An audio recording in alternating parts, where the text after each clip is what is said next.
Target with Anil channel पर आप सभी का स्वागत है। और आज का हमारा टॉपिक है हिंदी वर्ण रचना के अंतर्गत वायु संवेग के आधार पर हम लोग पढ़ेंगे व्यंजन वर्ण के भेद। और आज की क्लास को शुरू करने से पहले हम लोगों ने पिछली दो क्लासों में जो कुछ भी पढ़ा है उसको पहले रिवाइज कर लेंगे ताकि आज की क्लास हम लोगों को आसानी से समझ में आए। तो सबसे पहले हम लोगों ने पढ़ा था कि वर्ड किसे कहते हैं। भाषा की सबसे छोटी इकाई ध्वनि है और जब इस ध्वनि को हम लोग लिख करके प्रदर्शित कर देते हैं तो वह वर्ण में कन्वर्ट हो जाती है। जैसे कि क, ख, ग, इनमें यदि हम लोग हलंत लगा देंगे तो ये क्या वर्ण में बदल जाएंगे। और हम लोगों ने वर्ण और अक्षर में अंतर भी डिफाइन किया था कि वर्ण और अक्षर में क्या अंतर है। जब किसी वर्ण में कोई स्वर जुड़ जाता है तो वह अक्षर में बदल जाता है और हमारे जितने भी स्वर होते हैं वो वर्ण और अक्षर दोनों की श्रेणी में आते हैं। और हम लोगों ने पढ़ा था कि वर्णमाला किसे कहते हैं।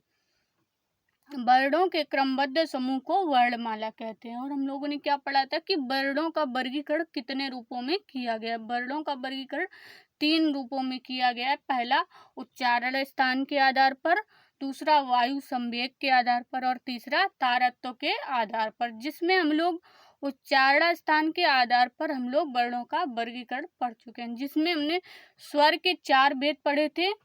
कौन कौन से? ह्रस्व स्वर, दीर्घ स्वर, संयुक्त स्वर और प्लुत स्वर।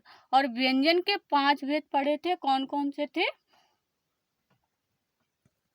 स्पर्शी व्यंजन, अंतस्थ व्यंजन, आगत व्यंजन और संयुक्त व्यंजन।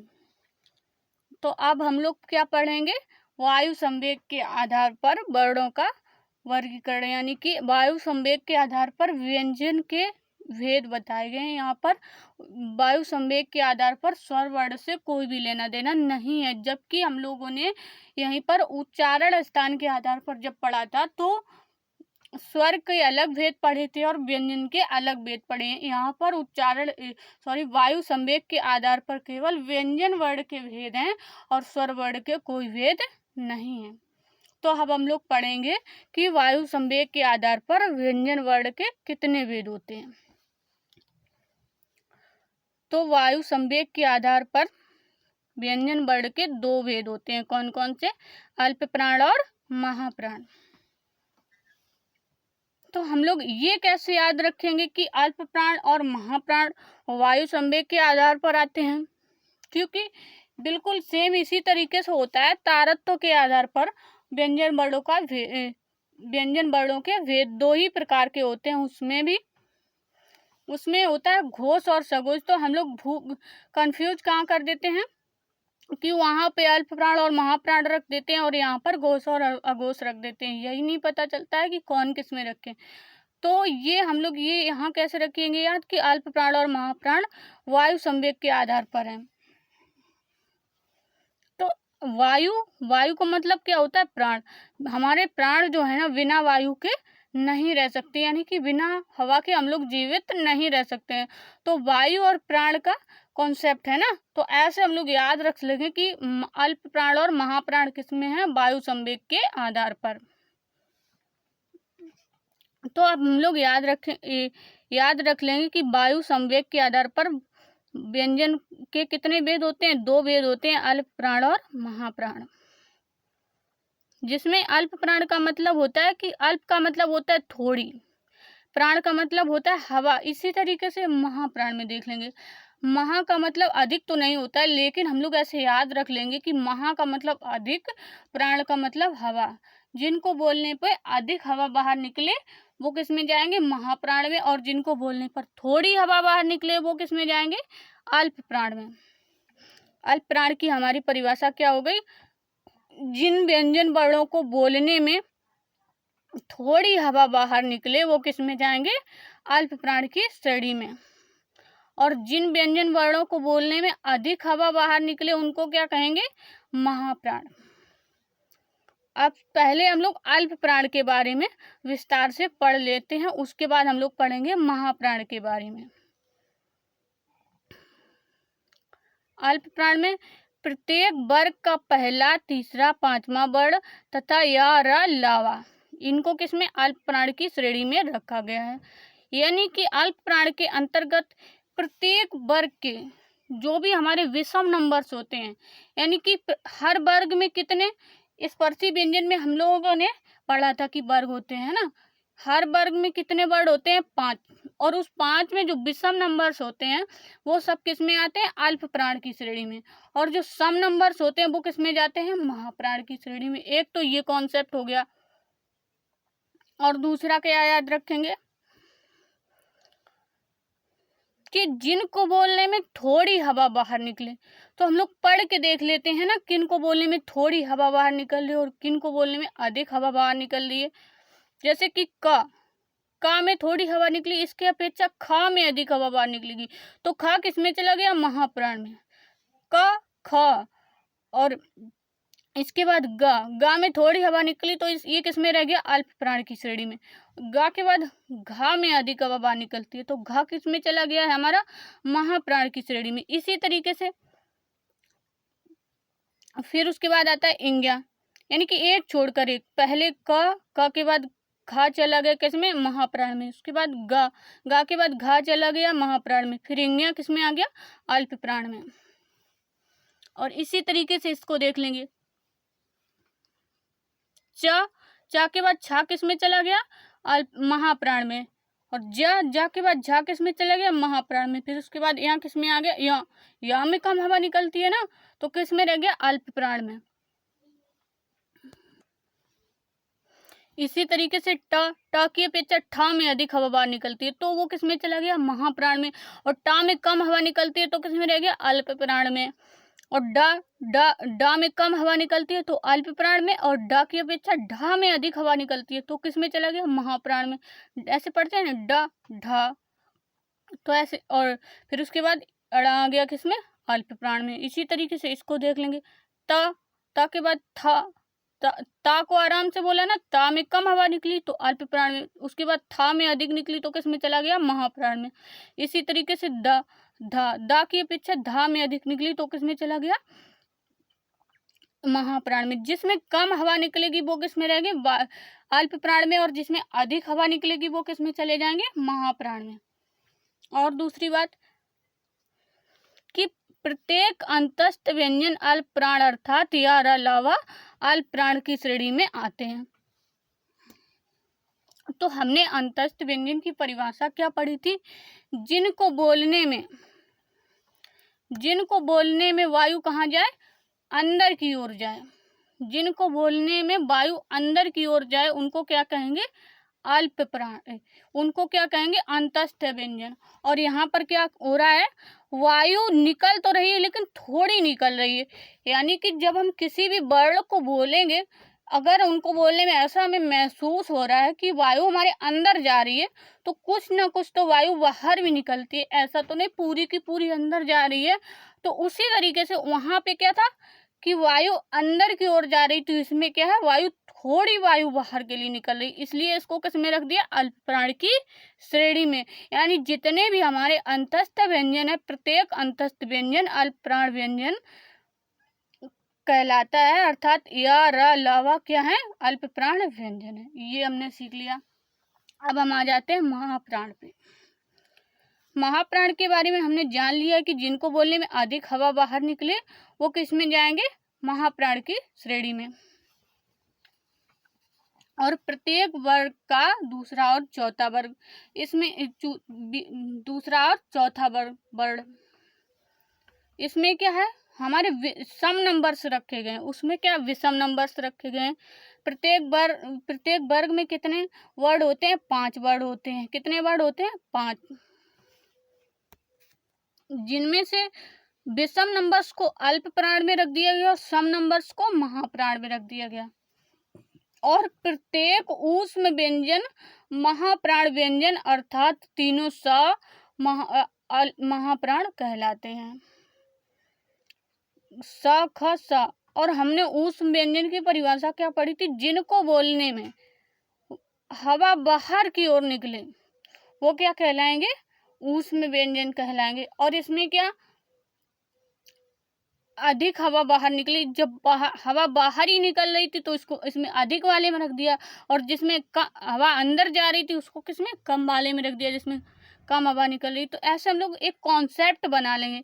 माइंड को क्या, माइंड में चीज़ों की थीम बनी होनी चाहिए, तब माइंड को अच्छे तरीके से, माइंड उस चीज़ को अच्छे तरीके से एक्सेप्ट करता है। अगर कोई थीम नहीं है, ऐसे ही हम लोग एक तरफ से पढ़ते चले गए तो माइंड उस चीज़ को एक्सेप्ट नहीं कर पाता है, याद नहीं कर पाता है। हम लोग एक थीम बना करके पढ़ेंगे, और अगर दो चीज़ें एक जैसी हैं तो उनमें अंतर डिसाइड करके पढ़ेंगे तो आसानी से चीज़ें हमको याद हो जाएंगी। यानी कि तीनों सा और हा किस में आएंगे, महाप्राण की श्रेणी में। और ये तो हमने अच्छे तरीके से समझ लिया है कि जिनको बोलने में अधिक हवा बाहर निकलेगी वो किस में आएंगे, महाप्राण की श्रेणी में। तो हमने अच्छे तरीके से जान लिया वायु संवेग के आधार पर व्यंजन वर्ण के 2 भेद होते हैं, और दोनों भेदों को हमने बहुत ही अच्छे तरीके से विस्तार से समझ लिया है, और आपको चीज़ें याद भी हो रही होंगी। अगर चीज़ों को एक आधार बना करके पढ़ा जाएगा और विस्तार से पढ़ा जाएगा तो चीज़ें अपने आप याद हो जाएंगी। अगर हम किसी चीज़ को बीच से पढ़ने लगेंगे तो वो हमें याद नहीं होती है। और माइंड में चीज़ों का कॉन्सेप्ट होना चाहिए याद करने का, ताकि चीज़ें वो एक्सेप्ट अच्छे तरीके से माइंड कर सके, तब हमें चीज़ें याद होने लगती हैं और अपने आप ही चीज़ें याद होने लगती हैं, और ना ही हमें उनको रटना पड़ता है। अब हम लोग पढ़ेंगे तारतम्य के आधार पर वर्ण के भेद। तारतम्य के आधार पर व्यंजन के 2 भेद होते हैं, घोष और अघोष। और एक बात याद रखें, घोष और सघोष एक ही बात होती है। हम लोग कंफ्यूज हो जाते हैं कि घोष क्या होता है और सघोष क्या होता है। घोष और सघोष एक ही बात होती है, चाहे घोष कह दे और चाहे घोष कह दे, चाहे सघोष कह दे, हमें कंफ्यूज नहीं होना है। केवल घोष और अघोष में अंतर होता है, ना कि घोष और सघोष में। घोष और सघोष में कुछ भी अंतर नहीं होता है, हमें बिल्कुल भी कंफ्यूज नहीं होना है। घोष और सघोष एक ही हैं, और केवल क्या अलग है, अघोष अलग है। सबसे पहले हम लोग जान लें कि तारतम्य शब्द का अर्थ क्या है। हमने वायु का अर्थ तो हम बहुत ही आसानी से समझते थे, उच्चारण का भी अर्थ। ये तारतम्य शब्द कुछ नया सा लग रहा है। तारतम्य का अर्थ क्या है, तो तारतम्य का अर्थ होता है कंपन।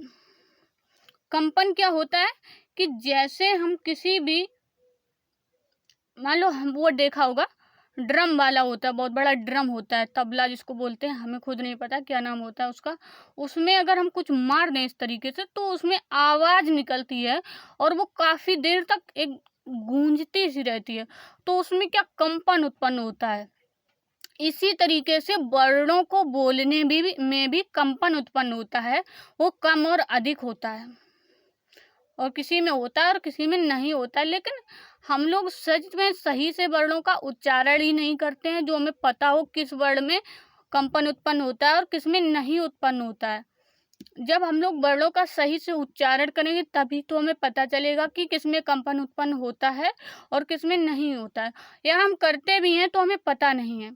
तो आज हम लोग समझेंगे कि घोष वर्ण किसे कहते हैं और अघोष वर्ण किसे कहते हैं। घोष वर्ण की परिभाषा होती है जिनके उच्चारण में तारतम्य अर्थात कंपन उत्पन्न हो, उन्हें क्या कहेंगे, घोष। क्या कहेंगे, घोष वर्ण। जिनको बोलने में, यानी कि जिनको बोलने में कंपन उत्पन्न हो, उन्हें क्या कहेंगे, घोष वर्ण। और ठीक इसी प्रकार जिनको बोलने में, यानी जिनके उच्चारण में तारतम्य अर्थात कंपन उत्पन्न नहीं होता है, उन्हें अघोष कहते हैं। आ का मतलब क्या होता है, नहीं, और जिसमें कंपन उत्पन्न हो वो घोष, यानी कि सघोष। घोष कहते या सघोष कहते, कोई अंतर नहीं है। जिनको बोलने में कंपन उत्पन्न हो वो किस में जाएंगे, घोष वर्ण की श्रेणी में। और जिनको बोलने में कंपन उत्पन्न ना हो वो किस में जाएंगे, अघोष वर्ण की श्रेणी में। आ का मतलब होता है नहीं, जिसमें आ शब्द लगा दिया मतलब कंपन उत्पन्न नहीं होगा, और जिससे आ शब्द हटा दिया है और उसमें क्या कंपन उत्पन्न होगा। बस सीधी सी परिभाषा, बहुत ज़्यादा ऐसे सोचने की ज़रूरत नहीं है ना। एक माइंड को सही तरीके से, माइंड में चीज़ों को पढ़ना है तो माइंड अपने आप चीज़ों को एक्सेप्ट करता चला जाएगा। जिनको बोलने में कंपन उत्पन्न हो वो घोष वर्ण कहलाएंगे, जिनको बोलने में कंपन उत्पन्न ना हो वो अघोष कहलाएंगे। आ का मतलब नहीं और सा का मतलब भी होता है हाँ, तो इसका मतलब घोष, जिसमें कंपन उत्पन्न होगा उसको घोष में रखेंगे, जिसमें नहीं होगा उसको अघोष में रखेंगे। चीज़ों को अच्छे तरीके से याद कर लेंगे। और दूसरे क्या है पहचान इसकी कि प्रत्येक वर्ग का, किसका, प्रत्येक वर्ग का, ये वर्ग लिखा है वर्ण नहीं लिखा है, प्रत्येक वर्ग का तीसरा चौथा और पांचवा वर्ण, कौन सा, प्रत्येक वर्ग का तीसरा चौथा और पांचवा वर्ण। यानी कि हमने जब उच्चारण स्थान के आधार पर व्यंजनों का वर्गीकरण पढ़ा था, उनमें हमने स्पर्शी व्यंजन पढ़े थे, उनके अंतर्गत हमने वर्ग पढ़े थे, का वर्ग, पा वर्ग, वो सब लोग पता है, लेकिन का से लेकर के पा तक के वर्ग, उसमें से प्रत्येक वर्ग में कितने वर्ण थे, 5, उसमें से आगे के 2 नहीं, पहला और दूसरा छोड़ देंगे, तीसरा चौथा और पांचवा, क्या, तीसरा चौथा और पांचवा वह किस में जाएगा, घोष में। और पहला और दूसरा किस में जाएगा, पहला और दूसरा किस में जाएगा, अघोष में। पहला और तीसरा किस में जाएगा, अघोष में। पहला और दूसरा किस में जाएगा, अघोष में। यानी कि जब हम लोग बोलेंगे क ख तब कंपन कम उत्पन्न हुआ, उसके बाद क ख ग घ ञ, यानी कि इन तीन में अधिक कंपन, इन तीन में कंपन उत्पन्न होता है और क और ख में कंपन उत्पन्न नहीं होता है। यानी कि प्रत्येक वर्ग का तीसरा चौथा पांचवा वर्ण और प्रत्येक वर्ग का पहला दूसरा वर्ग किस में जाएगा, अघोष में, तीसरा चौथा और पांचवा वर्ण किस में जाएगा, सघोष में। और तथा या रा लवा हा, इसमें देखिए एक चीज कंफ्यूज वाली कर दी है, इसमें हा को शामिल कर दिया है, यानी कि हा क्या है, अपवाद है, हा क्या है, अपवाद है, हा को इसमें नहीं होना चाहिए था। हा कैसा है, हा तो उसमें जाता है ऊष्म में, और इधर तो अंतस्थ व्यंजन को शामिल किया गया है, अंतस्थ के साथ में प्लस हा को भी शामिल कर दिया गया है, इसलिए हा क्या, अपवाद है, हा को हम लोग भूल सकते हैं, हम लोग समझेंगे कि अघोष में जाएगा, ये तो मतलब कि ऊष्म व्यंजन है तो अघोष में जाएगा, लेकिन ऐसा नहीं है। इसमें या रा लावा तो रहेंगे चारों, लेकिन एक जो उसमें ऊष्म से उठा करके इधर रख दिया, उन्होंने इधर से उठाया और इधर पटक दिया, यानी कि हा क्या है, अपवाद है, इसको बहुत ही अच्छे तरीके से याद रख लेंगे। हा क्या है, अपवाद है, जबकि इसको यहाँ होना चाहिए था, बल्कि इधर है, तो इसको हमें बिल्कुल भी भूलना नहीं है। हा इसमें, हा अघोष में नहीं आता है बल्कि सघोष में आता है, इसको हमें बिल्कुल भी गलती नहीं करनी है। और पेपर में सवाल ऐसे ही आते हैं जो हमें कंफ्यूज करें, जिनमें हम लोग आसानी से कंफ्यूज हो जाते हैं, लेकिन अगर हमने सभी चीज़ों को बहुत ही अच्छे तरीके से पढ़ा होगा तो हम किसी में भी कंफ्यूज नहीं होंगे। यानी कि सभी, और एक बात याद रखेंगे यहाँ पर, सभी जितने भी स्वर हैं सघोष वर्ण कहलाते हैं, क्योंकि स्वरों में क्या, कंपन उत्पन्न होता है, सभी स्वरों में क्या, कंपन उत्पन्न होता है, इसीलिए जितने भी स्वर होते हैं सभी स्वर क्या कहलाते हैं, सघोष वर्ण। और प्रत्येक अंतस्थ व्यंजन, और हा भी शामिल है इसमें, प्रत्येक अंतस्थ व्यंजन के बारे में अभी हमने आगे विस्तार से पढ़ा भी है, तो प्रत्येक अंतस्थ व्यंजन और हा भी किसमें शामिल है, घोष में। और हमारा ये क्या है, हा क्या है, अपवाद है। और हमने पढ़ा है कि तीसरा चौथा और पांचवा वर्ण, प्रत्येक वर्ग का तीसरा चौथा और पांचवा वर्ण क्या कहलाएगा, घोष वर्ण। क्या कहलाएगा, घोष वर्ण।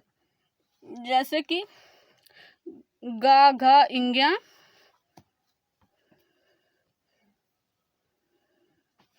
गा घ इंग्या, जा झा या, डा डा अड़ा, दा धा न। अब हम लोगों ने घोष जान लिया, अब हम लोग देखते हैं अघोष कैसे कहते हैं। अघोष जिनके बोलने में तारत्व यानी कंपन उत्पन्न ना हो वो क्या कहलाएंगे, अघोष वर्ण कहलाएंगे। क्या कहलाएंगे, अघोष। जिनको बोलने में कंपन उत्पन्न ना हो वो क्या कहलाएंगे, अघोष वर्ण कहलाएंगे। यानी प्रत्येक वर्ग का पहला और दूसरा वर्ण, प्रत्येक वर्ग का पहला और दूसरा वर्ण। और इसमें क्या, तीनों सा, सा ख सा, सा ख सा, इसमें सा षटकोण वाला सा हम लोग ऐसे ही तो पढ़ते हैं ख के नाम से ना। इनमें तीनों सा रहेंगे हमारे, और यहाँ से हा को हटा के यहाँ रख दिया गया, यानी कि यहाँ से उठाया और यहाँ पटक दिया। ये शब्द इसलिए यूज कर रहे हैं ताकि चीजें आसानी से माइंड में सेट हो जाएं। ऐसे बातें बोलने से चीजें याद हो जाती हैं। ये जब कभी भी ऐसे दिमाग में आएगा कि हा को ऐसे बोला था कि यहाँ से उठा के यहाँ पटक दें, यानी कि हा वर्ण को अघोष से उठा करके यहाँ कहाँ पटक दिया है, सघोष में। यानी कि ये हा क्या है, अपवाद है, जबकि इसको रहना अघोष में चाहिए और चला किस में गया, सघोष में। और प्रत्येक उस व्यंजन अघोष वर्ण कहलाते हैं, हा को छोड़कर, हा को छोड़कर प्रत्येक उस व्यंजन के अघोष वर्ण कहलाते हैं।